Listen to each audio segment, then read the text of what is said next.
I talk about walking into my first sex and love addicts meeting in Hollywood, deep in the valley, 30 people, nothing like me, A-list celebrity, CEO, a janitor, a school teacher. Like, it was just every ethnicity, sexuality.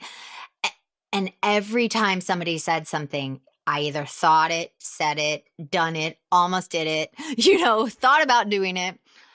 And it was like for the first time I didn't feel broken or alone. That was the moment. You finally make it. You're living the dream as a Hollywood actor. But the fame and fortune comes with a price. Generational trauma is real, and so is addiction. Brianne Davis has learned this firsthand, but her addiction isn't drugs or alcohol. It's sex and love. A compulsion for belonging that was wreaking havoc on her relationships, her career, her body, her very being. That is until Brianne said enough is enough.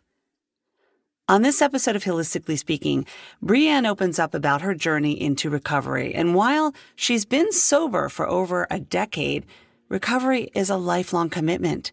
She gets vulnerable during our conversation, sharing her everyday battles with intimacy and connection, and why it is imperative to heal your own trauma first before supporting others on their journeys.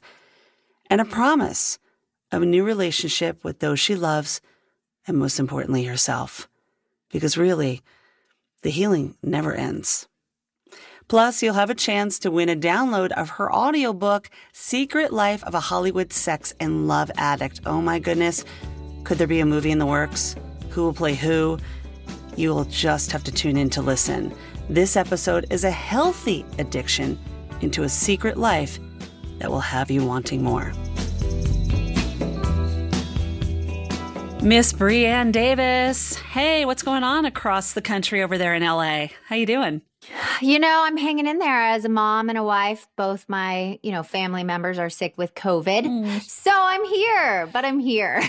You're here and you look great. And you know what? It all shall pass, right? Yes, this too shall pass. One moment at a time. Exactly, one day at a time. That's how I live. We're starting out this podcast on a positive note, as we always do. So Brianne Davis joins me on the HIListically Speaking podcast today. And we are talking about sex and love. And this time of year is when we hear so much about it. But talking about your story from a completely different angle, Secret Life is Brianne's podcast. And her book is called The Secret Life of a Hollywood Sex and Love Addict. Yes. Anyway, so great to have you here. And I just want to say this is a really powerful topic. A lot of us don't really understand we don't have a full understanding of addiction as it is unless we're going through it. And there's so many different types of addiction. That's the thing. But to open yourself up as someone who is in the public eye, has been so successful in television and film, in your work in Hollywood, and being able to be so vulnerable to open up to being a sex and love addict, I just want to say, yay you, power to you for just taking that powerful step.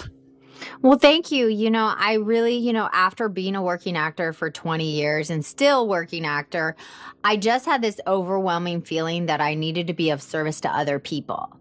That when I hit my 10 years of recovery in sex and love addiction, all these young people started coming in and suffering from intimacy, connecting with others, their sexuality, porn addiction, not being able to connect because we're so disconnected. And it was just this moment of like, oh my God, I have to give more than just my community. Because there's so much shame and stigma, especially as a woman being a sex and love addict. Because all you think about is sex addiction is men cheating on their wives, going to sex rehab, and then, being okay or healed, which does not happen, by the way. It does not happen. You do not heal from this addiction. Well, let's talk about that a little bit. I mean, and I work in trauma. I'm a trauma coach and practitioner, and I see and hear a lot of really intimate and deep pain and, going back to childhood trauma, ancestral trauma, and there's always a root cause of something. So my interest when I'm holding space for clients is always wondering where it's coming from. So for you, being so vulnerable and courageous to talk about this, do you know and have you done your own healing to know where this comes from? Oh my God. Yeah. I mean, floodgates. Yeah, right. I had done so much work on myself. I think after 10 years of recovery, you're at a place where you've gone through the how, what, when, where, and why, right? You've looked back at the past, the trauma, things that you blocked out. I had a lot of dark spots. So yeah, I did 8 years of intense therapy twice a week, worked my 12 steps. That took me 9 years to finish my 12 steps. And I worked it through this program where you really just my therapist says you dig through your shit to get to your gold, like the gold that's been put trauma, pain, heartache, things you've done to other people, we bury it so deep. So yeah, this healing process was really intense. For the first year of my recovery, I cried every day for 9 months, literally crawling at the carpet, just purging the trauma that I held in, So I gave myself a space to heal first before I spoke out. And I think that's the most important thing is you have to do your own healing to then help other people and do that 12th step of being of service. So for me, if I did not do that, I would still be in active addiction. So it was a really long process. Looking at the trauma I had buried, looking at family of origin, that addiction ran down my family. When I went back, it was great grandfather was an alcoholic. And then every generation adapted that alcoholism in a different way. Workaholic, overeater, debtors, it just went down the path. So that really helps seeing the family tree that addiction runs in the family. And it doesn't mean you're an alcoholic. I just snort. I say I snort and drink people. Attention, validation, giving me my self-worth, get me high on love, let me use my sexuality as a form of manipulation or control. So that's how my addiction stemmed from generational trauma and addiction. Yeah. And coming from a space where you are so involved with appearance being so important, look, sexuality. I mean, sex is so, you think Hollywood, you think sex. I mean, that is a word association with Hollywood.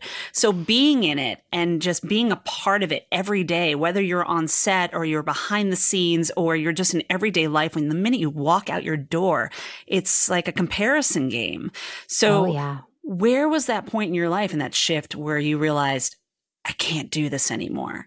This is not serving me.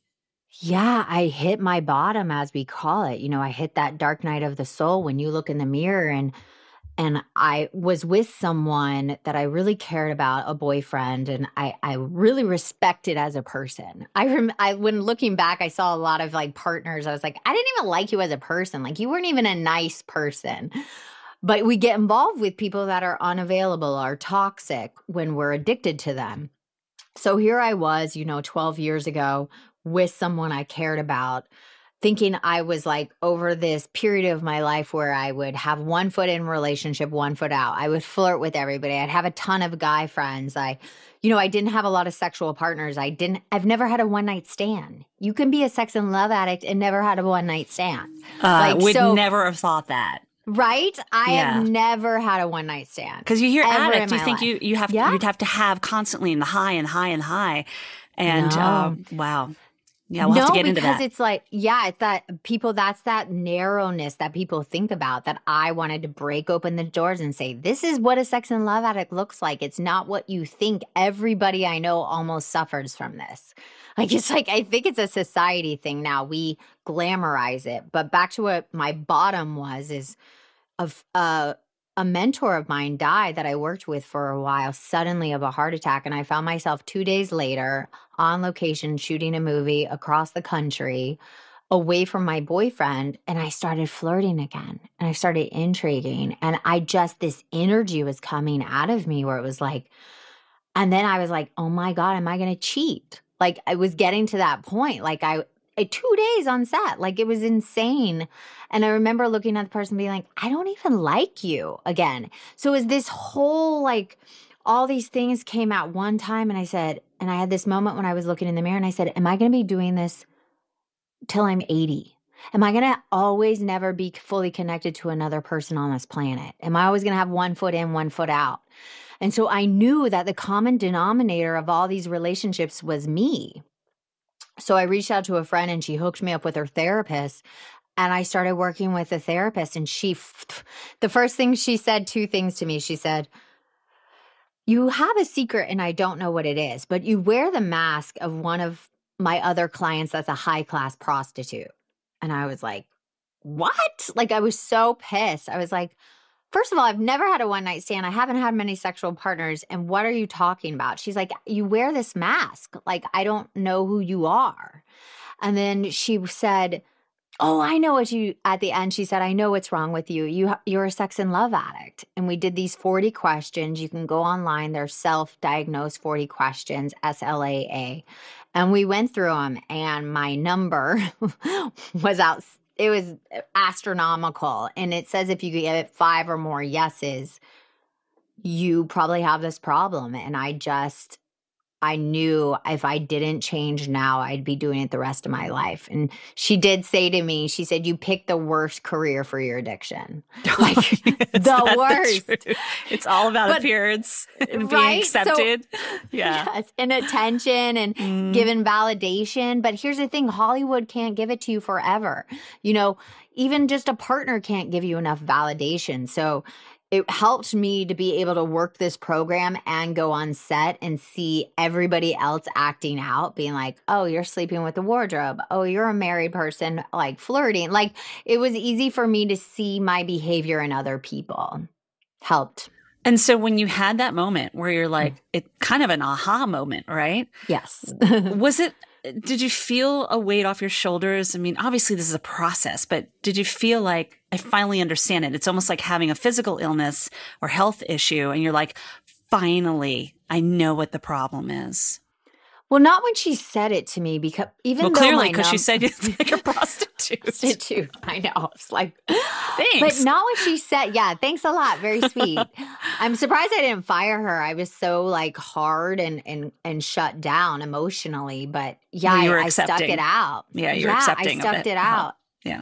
And I went to a meeting that night. This was the moment. I went to a meeting that night, and I write about this in the book. I really go through the book, the first year of recovery, what it looks like. Mm-hmm. You know, so by like chapter 3, you get to see what the journey is to heal from this addiction that I went through. And I talk about walking into my first sex and love addicts meeting in Hollywood, you know, deep in the valley, 30 people, nothing like me, you know, A-list celebrity, CEO, a janitor, a school teacher. Like, it was just every ethnicity, sexuality. And every time somebody said something, I either thought it, said it, done it, almost did it, you know, thought about doing it. And it was like, for the first time, I didn't feel broken or alone. That was the moment where I was like crying in a meeting, which I'd never cried in person really, and just feeling like, oh my God, I just didn't get the tools how to have healthy relationships with partners, with family, with friends, with everybody, even a healthy relationship with myself. So for me, it was not this, pink cloud, but it definitely was like, oh, now I see that nothing's wrong. I just have to do this work. Yeah. And really, it's about loving all parts of ourselves, you know, and realizing that sometimes these parts are going to show up, and just embracing them and knowing that they're there, and then being like, okay, where's this coming from? How am I feeling? How old am I when this thing is coming up? And then realizing I have the tools and I can make a powerful choice to change, right? Yeah, but you have to still walk through that. Oh, yeah. Like, yeah, it's a process. I mean, I can't even tell you, my withdrawal was so brutal. I was almost dying every day. And you would think, you know, getting off heroin would be easier than getting off this toxic behavior with people. But we have heroin addicts come in and say, I can quit heroin, but I can't quit her.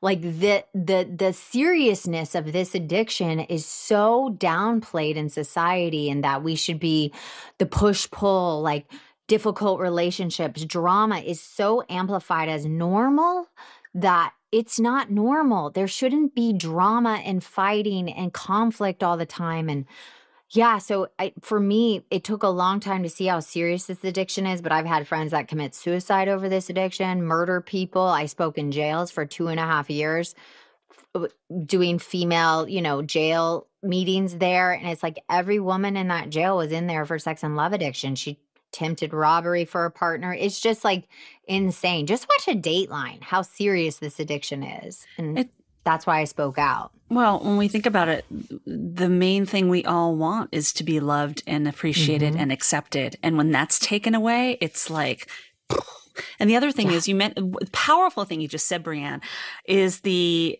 idea that someone can have a heroin addiction. And again, that's an outside source. That's a chemical. That's something that's brought into your life. It's not in your body, but the need for human connection, we need it to survive. So if you're comparing connection to addiction of love and sex, I can only imagine how difficult that addiction must be, because we can't survive without it like we can with outside elements. Yeah. I mean, that's why they call Sex and Love Addicts Anonymous the PhD of all other addictions, because when you take away a chemical addiction or even eating and debting and money addiction, underneath it is usually all relationships, relational. And this addiction, they say A is the last house on the block, but slaw is like the shack in the back you never want to go to. So we have people with like 30 years in AA come in and say, I've been dreading coming to this room. So it's no joke. I mean, and that we have a society that amplifies it. Listen to any song, look at any movie or television show. It's fantasy. And then you believe that's what your life should look like. Or even porn addiction. Porn is really amplifying this disease, especially with young men are coming in at 19-year-old, 20-year-old, not being able to have intimacy at all. It's killing our society. They say it's going to be a huge epidemic. Well, especially because there's so much more of the digital age and the virtual age and being stuck behind a computer and not really communicating with an actual person and I'm not just talking about the pandemic. I mean, in general, I'm a college professor and I see my kids on their technology all the time. And I'm like, you're sitting right next to the person texting them. I know. I was literally at a yogurt place and I saw like 5 teenagers all sitting around just texting. And I'm like, where's the conversation? And even me and you communicating right now, we're connecting, but it's not real. We're not in front of each other. It's not where you can touch and see the person. And it's a different energy and it's really, really killing our kids, honestly. I've seen more young people come into the program than ever before. You just mentioned something else that I want to touch on, no pun intended, is touch. Now, I work in a touch therapy, in a neuroscience-based touch therapy. That's my jam, right? So I know the power of touch, and there's certain kinds of touch that impact you in a different way neurologically. So is your addiction addiction is continuous, right? It's not like I'm done. It's not cured. No, I'm not cured. Right. So in this, has it impacted you in the way that sensory, that sense is utilized in your life, because touch is different. Yeah. Well, here's the thing, the first year of my recovery, I couldn't have sex. I actually could barely, be held because it was too intimate. It was too much. I didn't hold myself enough to then connect to another person because I always use my sexuality as a weapon or for power and control. So the first year my boyfriend and I did not sleep together at all. And we lived together, which was insane if you can imagine. And, it went through a process of a lot of sex and love addicts, sex addicts, they swing to sexual anorexia because when you give yourself away so freely and it's for this obsessive hole that's never filled, as you know, as an addict, give me more, take. When you take all those behaviors away, you're left with yourself and you have to heal from the inside out. And you can't bring on the touch until you've actually healed that. So it's a whole process. But yeah, still to this day, I mean, here's the lovely ending of my story is I've been with my husband now 17 years. He's the man that I lived with that I love. So I didn't go through this program and find the perfect partner, my soulmate, that bullshit that people say. Like, he's not my soulmate. I'm my own soulmate. I complete myself. The work I did on myself, I complete myself. He can't take that away from me. I love him, but I don't need him to survive. If he left me today, I would be okay. But still to this day, him and I have to work on our intimacy because intimacy is scary for me. It's overwhelming. I feel engulfed sometimes. I feel like I'm going to get abandoned. I feel like sometimes I don't feel like I'm worthy or lovable enough. So that whole process of healing that has definitely affected the touch aspect. And it's just like bringing it back in a healthy way. Beautifully stated and really vulnerable. And Thanks. Knowing that your husband has been with you, he's also an actor and a director, and he knows the Hollywood life. Yes. Being with you on this journey while you were still really engulfed in being an addict to where you are today, what would you say is the biggest lesson that you both have learned as a beautiful couple together? Well, here's the lovely thing. My higher power, my God, picked somebody that was safe. There was something that I picked someone that would see it and know that it's not about him. He could be the most perfect partner, and I would still be wanting attention and validation somewhere else because that was my addiction, my high. So he, right now, he's 33 years sober in AA. He knows the 12-step world. So for us, the most beautiful thing that has come out of it is that we put our recovery first before anything else. So I hit my knees in the morning, pray to a God I don't always understand. He gets on a meeting in the morning. When he gets up, I get on a meeting in the morning when I get up. And then we get to bring that recovery into having a child, which neither of us ever wanted a child. And we have this beautiful son. He's almost 4 years old. And he gets to see a healthy relationship. He gets to see two people that love each other, that know how to communicate, know how to fight fairly, know how to have boundaries with each other, put our recovery first. He knows the serenity prayer. It's really, really cute when he says it. And then I have boundaries with my son. I was very enmeshed with my father. I was very engulfed by my parents. It was mostly about them. And I didn't learn healthy relationships. They never slept in the same bed. They never kissed. They never said, I love you. They fought constantly. So that was the background I had. And my husband came from a divorce background as well and had a lot of trauma. But we get to change that for our son. We get to change the lineage of addiction that has run through both of our families. And we get to have boundaries with him. And we get to take responsibility when we hurt him too. Like, Mama shouldn't have done that. And also say to my son, like, you don't need to give Mom a hug if she's having a bad day. You do not need to fix me. So it's these beautiful moments that my husband and I get to have that we never envisioned. And it's just such a blessing. Isn't it empowering to know that the generational and ancestral trauma stops with you? Yep. I mean, God willing, right? Yeah. That's the one thing that keeps my husband and I completely grounded is like it stops with us. If we can help my son not reach outside of for anything to complete him, whether it be food, alcohol, drugs, a person, Netflix, being on social media, if I can teach my son he doesn't need anything to complete him and give him his self-worth, then I've done my job, right? Like I've done my job. Do you think it'd be different if you had a little girl? No, but I didn't want to have a little girl. I was like, please, God, don't give me a little girl because I knew that would probably be a whole other bag of tricks, But, I think we got what we were supposed to got. And I get to help this emotionally evolved young boy go out into the world and be kind and know that he's not entitled. He's not better than anyone else. He's a worker among workers.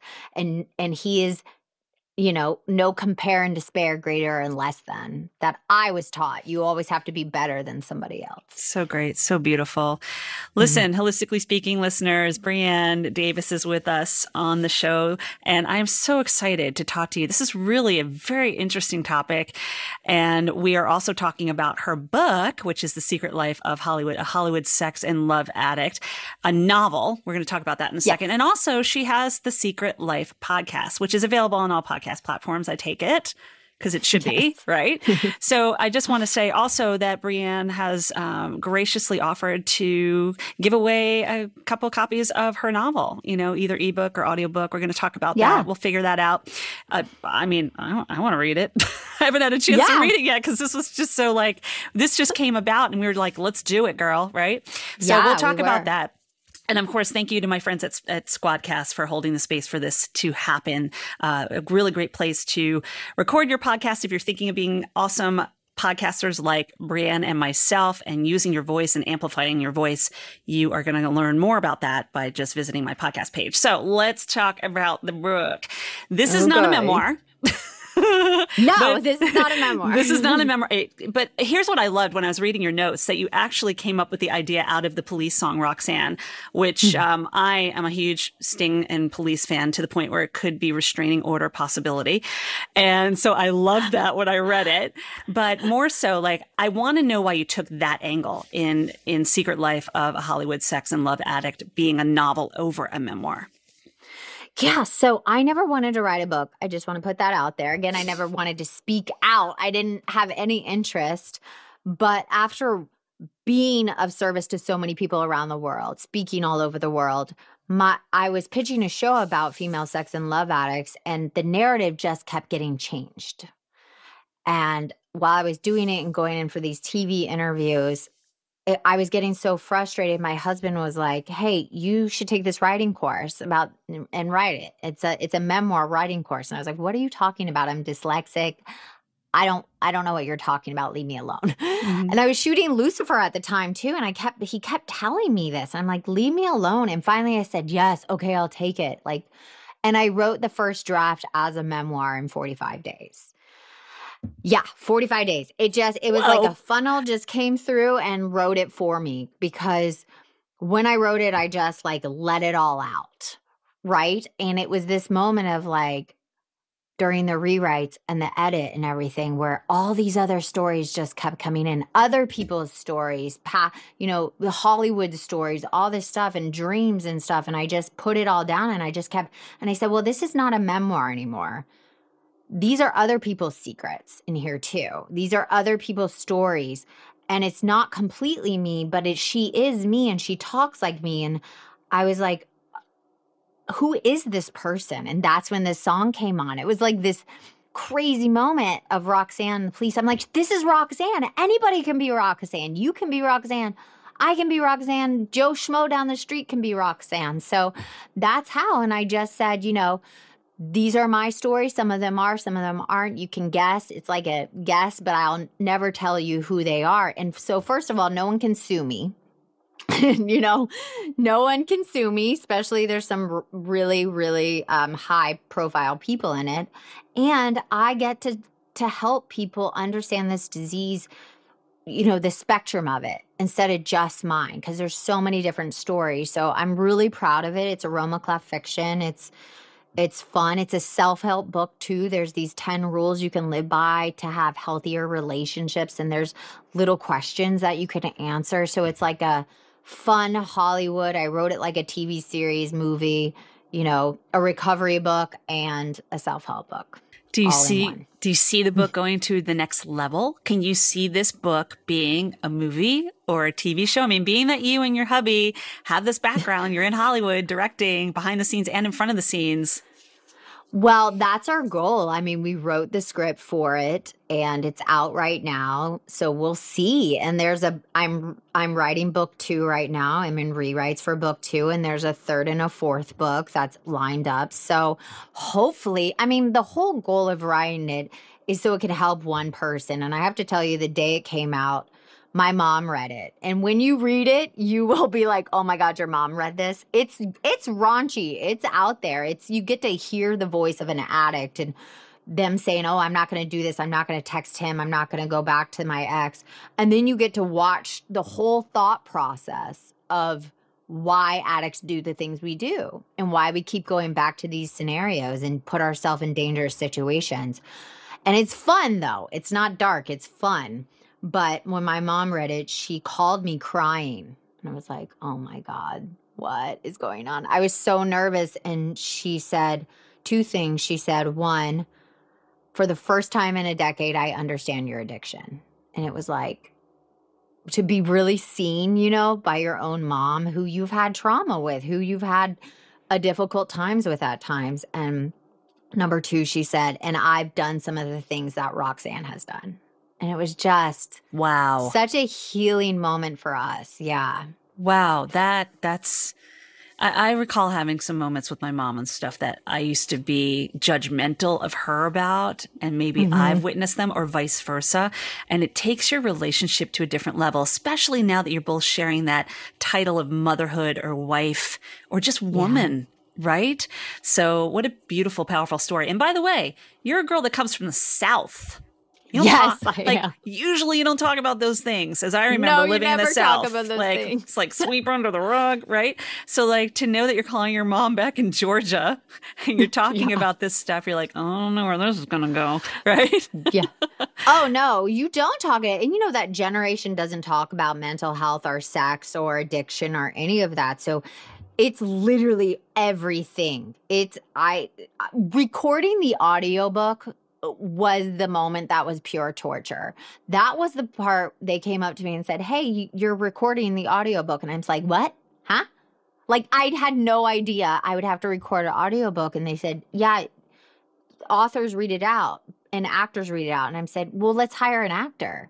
And they all were like, you're an actor and you're the author. What are you read your own book?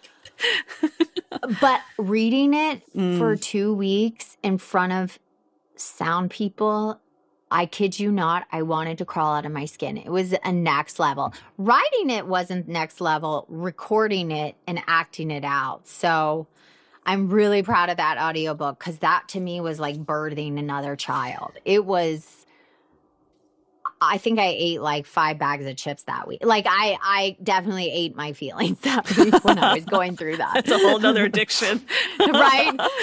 I turned to that. I whack-a-moled over to the eating the chips because they were telling me when you eat chips, when you record voiceover, it opens your mouth. So I just took it to extreme. I'm like, bring chips. I need chips. You're like, it's for research. Yeah, it's for my job. Right. But also what you're describing about the book versus reading the book and doing the audio version, the book is intimate. You're writing it by yourself. It's journaling. I mean, we journal every day when we write our email newsletters or blogs or social media posts. It's all those are pages from the books, right? That we write, hopefully in some publish.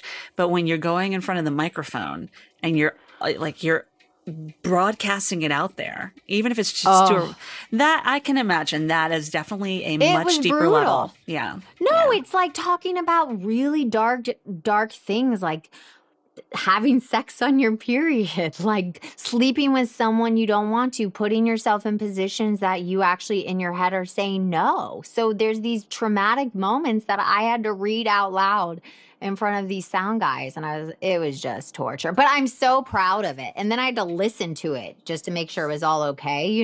Right. But I'm so proud of it. But people are asking, would you play Roxanne? And I was like, no. They couldn't pay me enough money to play Roxanne. I'm not interested in that was my next question. Would you play yourself in the role that the book highlights, which is going back to you? Yeah, no. I would never play Roxanne. No. Hard no. I would play Alice, Roxanne's sponsor, because that's where I am right now in my life. And I think if I went back and acted out, it would be like reopening a bunch of trauma I don't need to reopen. Well, you're at the next level. I love playing the sponsor role. You see that a lot in movies. You see the cameos played by the person who's now older, or they're wiser, or they're the sage in the whole story themselves. So that does seem more empowering in where you are in your life. Can you think of an actor that you would love to play Roxanne? I mean, I've thought of so many. I want like Dakota Fanning or Zoe Kravitz or who else? I thought Miley Cyrus would be amazing in the part, you know? So it could swing a bunch of ways. And yeah, I've thought of it many, many times, people that would be really great for it. I love that. I love where you're going with this. So the other thing you have going on is also your podcast, which is Secret Life. And as one woman podcaster to the other, and we need to amplify our voices. It's so great to see more women in podcasting now. Where are you going with Secret Life? Honestly, I have to tell you, it's one of the best things I've ever done. And I never wanted to podcast. I hated the sound of my voice. Even as I wouldn't even watch myself on camera. I barely watch myself, but it is the best thing I've ever done. Every week my husband and I, we do it together, and he's not on camera, he's off camera, but we interview people and what their secret is. Because before the book came out, I wrote this article for HuffPost, and the day it came out, I kid you not, I almost had a panic attack. It was like, oh my God, what am I doing? I'm ruining my career. No one's going to hire me again, and they're going to think I'm some sex fiend going around trying to sleep with and then the article dropped at 9 a.m. And then nothing happened. It was like nothing, like the world. It was such a humbling moment. Like, lady, please, you are like this small on the planet. You're a worker among workers. No one cares. Like, get over yourself. And it was such a beautiful, like, funny humility moment for me. But what did happen that week is it got 2 million hits. Tons of people DM me, reached out to me saying, I've done that. My mom used to be like that, my dad. And so it was like this last bit of stigma and shame that I didn't realize I had just evaporated. And I woke up after the world shut down a month later and I said, Secret Life podcast, give other people a chance to share their secrets, shame, and things they've done or that have happened to them. And so I got a crappy mic. I interviewed 2 friends to even see if I like doing it. And I was like, oh my God, this is something. And for, the first couple of months, I recorded over 100 interviews. Wow. People all over the world. I put out a thing saying, if you have a secret, and most of ours are anonymous. Some of them are famous people, but the moment I knew we had something special was my first anonymous interview. Her name was Kristen, and she said that she shot herself in the chest with a shotgun because she couldn't reach perfectionism. And she walked me through the process of her shooting herself in her car and how she's now living differently. It was such a beautiful episode. It's like episode number 7. There's so many parallels to what you and I are doing because, with Holistically Speaking, we all have our stories, right? We all have a story. Some of us have more than one, and we've all been through some level of upset or trauma in our lives. And I felt the same way. I mean, as someone who's been in front of the camera and in broadcasting for over 25 years and never did podcasting. And I was like, well, I'm not going to do that. Yeah. And then realizing like, this needs to happen because it's holding space for people to share their traumas to triumphs through health, healing, and humor. And you're holding space for people to share their addictions, and just getting it out and knowing that it can be anonymous or it can be amplified in a way where they're okay talking about it. But you know what I realized, and I want to know what you think about this, is that it helped me in my own healing. Because you realize you're not alone, even if your stories are different and it's not the same trauma you've been through, obviously. You realize that in community, we find healing and then we can heal ourselves.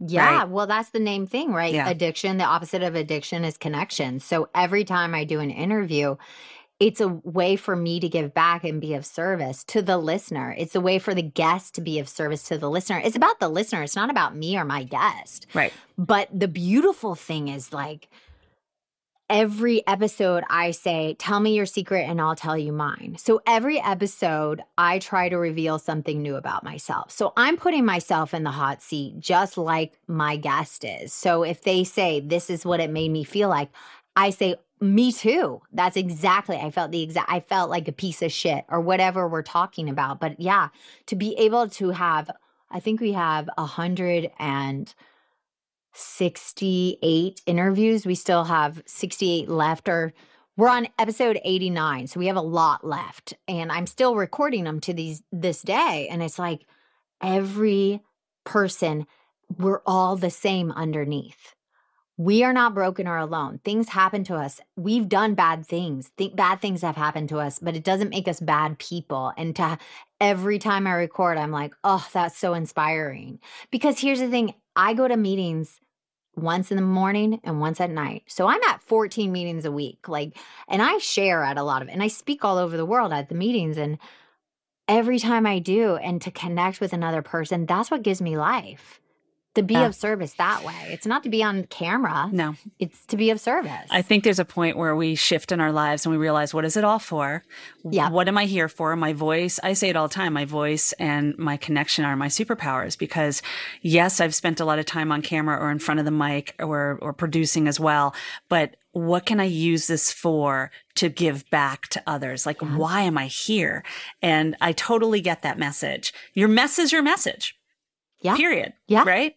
So, well, yeah. Yeah. So sharing these messages can help that one person that's listening, and help ourselves as well. I mean, there is a lovely selfish side to it, because one thing I always say is that every person that comes on my podcast, it's like a master class. I learn something new from every single one of you, and it's beautiful because we're all on this planet. What is it that Ram Dass said, or it actually goes back to, Rumi, like we're all just walking each other home.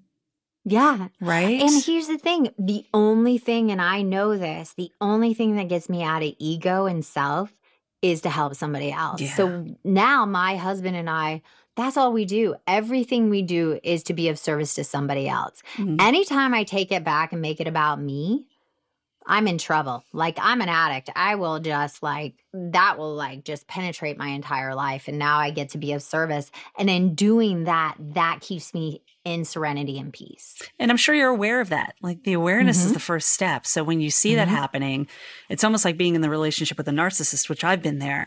And I didn't know it when I was in it until I got out of it. You never know. And now I'm like the radar is there. I'm like, yeah, you're out of here, right? Before it even steps in my space. And if it does, and you have to be around the people, you're like, all right, I know how to deal with this because I have the tools to deal with it. Yeah, so really powerful stuff. So again, that podcast is called Secret Life with Brianne Davis. And then she's got her novel, The Secret Life of a Hollywood Sex and Love Addict. I'm so excited that you agreed to give away a copy. I mean, that's going to be so great for somebody to just put it in their own library of reading and then pass it on if they want to, right? Yes, pass it on. Yeah. So before we go, because I know you got mommy duty coming in, I want to play a little game with you that I play with all my lovely guests. And it's just word association. I'm going to throw out a word from our conversation.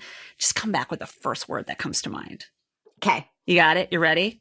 Ready. Okay. Touch. Intimate.